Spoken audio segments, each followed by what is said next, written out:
Magandang araw, Bagong Pilipinas. Narito ang Police News Express sa oras na ito.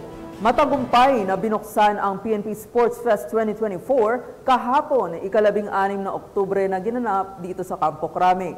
Pinangunahan ito ni PNP Chief Police General Romel Francisco Marbil na kinatawanan ni Police Lieutenant General Michael John Dubria, ang Deputy Chief PNP for Operations bilang presiding officer.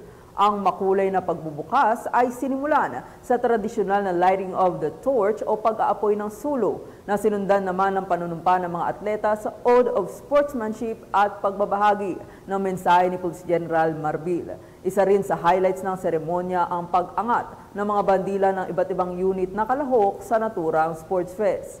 Ang PNP Sports Fest ay gaganapin sa loob ng isang buwan kung saan inaasahang masusubukan ang husay ng bawat pulis at ng mga kadete mula pa sa Philippine National Police Academy sa iba't ibang palaro upang irepresenta ang kani-kanilang mga koponan. Ang aktibidad ay bahagi ng mas malawak na layunin ng pambansang pulisya na mapanatili ang pagkakaisa, malasakit ng bawat membro nito at panatilihin o mas pataasin pa ang disiplina sa hanay ng Philippine National Police.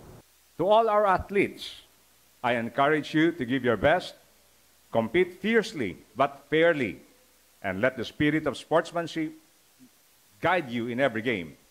Remember that the true measure of success is not only in victory, but in the respect you earn from your fellow competitors. Let your passion for the game mirror your dedication to your duties as public servants. As we embark on this journey of competition, let us always be reminded of our shared vision, mahusay, matatag, at maaasahan na kapulisan. We are part of a modern police force serving a modern Filipino society. Our strength lies not only in our physical abilities, but in our unity and our unwavering commitment to the Filipino people. It is my honor, with pride and optimism for the future, to declare the 2024 NHQ NSU Sports Fest officially open.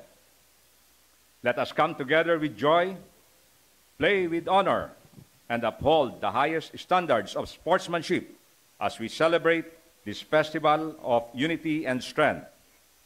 Dito sa Bagong Pilipinas, ang gusto ng pulis, ligtas ka! At para sa iba pang napapanahong balitang pampulisya, laging tumutok sa Police News Network. Alagad ng batas, tagataguyod ng balitang pulis. Ako po si Police Lieutenant Precious Lee, nagbabalita para sa Police News Express.